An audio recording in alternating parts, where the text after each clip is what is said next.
Hi hello friends, welcome to my channel. இன்றைக்கி நம்ம சேனலில் வந்து அருவி சீரியல் பற்றி நான் முன்னாடியே ஒரு வீடியோ போட்டிருந்தேன். அந்த கிளைமேக்ஸ் வந்து பார்த்திங்க அப்படின்னா நாளைக்கு 12 மணிக்கு வந்துட்டு சன் டிவியில் ஒளிபரப்பாகுது அப்படின்னு சொல்லியிருக்காங்க.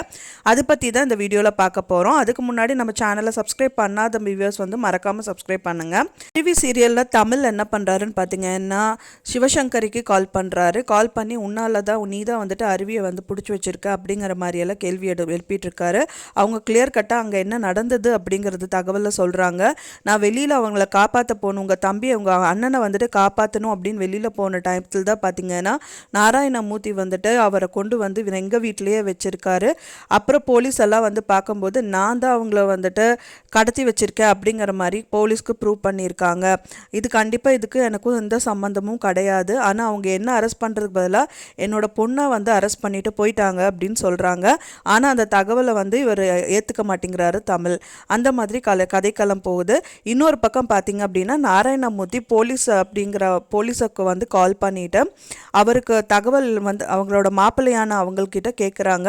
என்ன மாப்பிள்ளை வந்துட்டு அருவியை வந்துட்டு அரெஸ்ட் பண்ணிட்டு போயிட்டாங்க, ஆனால் அவங்க வந்து ஜாமீனில் வரக்கு வாய்ப்பு இருக்குது, அவள் வந்துடுவாளா அப்படின்னு கேட்கும்போது அவள் வரக்கு சான்ஸ் இல்லை, அப்படியே வந்தாலும் வந்துட்டு வேற ஒரு பொய் கேஸை போட்டு அரெஸ்ட் பண்ணிடுவாங்க அப்படின்னு சொல்லிட்டு அந்த தகவலை அவருக்கு தராரு நாராயணமூர்த்தி சாருக்கு.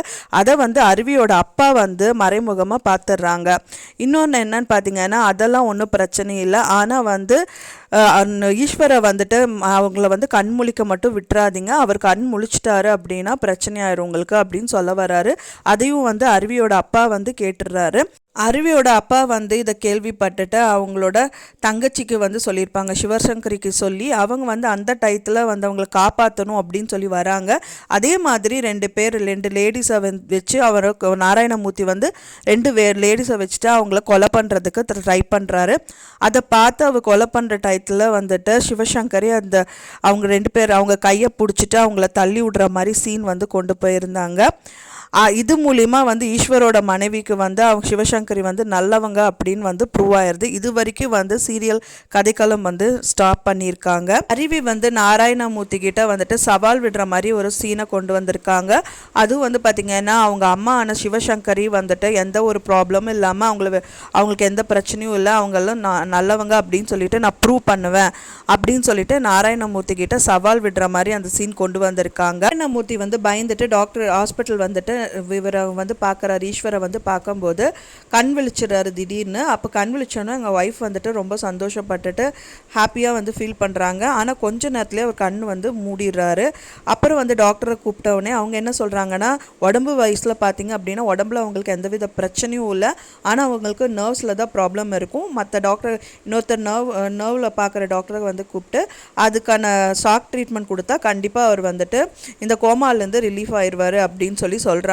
இதுக்கு பயந்துட்டு தான் நாராயணமூர்த்தி வந்துட்டு 2 லேடியை வந்துட்டு அரேஞ்ச் பண்ணி அவங்கள கொலை பண்ணுறதுக்கான அந்த முயற்சியை மேற்கொள்கிறாங்க. ஆனால் அதை தெரிஞ்ச அந்த சிவசங்கரி வந்துட்டு அந்த டயத்தில் அதை தடுத்து அந்த கொலையை வந்து தடுத்துடுறாங்க. இன்றைக்கி சீனில் என்ன வரப்போகுது அப்படின்னு பார்க்கலாம். நாளைக்கு 12 மணிக்கு இந்த சீரியல் வந்துட்டு கிளைமேக்ஸை நோக்கி நகர இருக்குது. கண்டிப்பாக நாளைக்கே இந்த கிளைமேக்ஸ் முடிய இருக்குது. நான் சொன்ன இந்த தகவல் உங்களுக்கு கண்டிப்பாக பிடிச்சிருக்கும்னு நினைக்கிறேன் ஃப்ரெண்ட்ஸ். பிடிச்சிருந்தால் மறக்காமல் லைக் பண்ணுங்கள், ஷேர் பண்ணுங்கள், சப்ஸ்கிரைப் பண்ணுங்கள். தேங்க்ஸ் ஃபார் வாட்சிங்.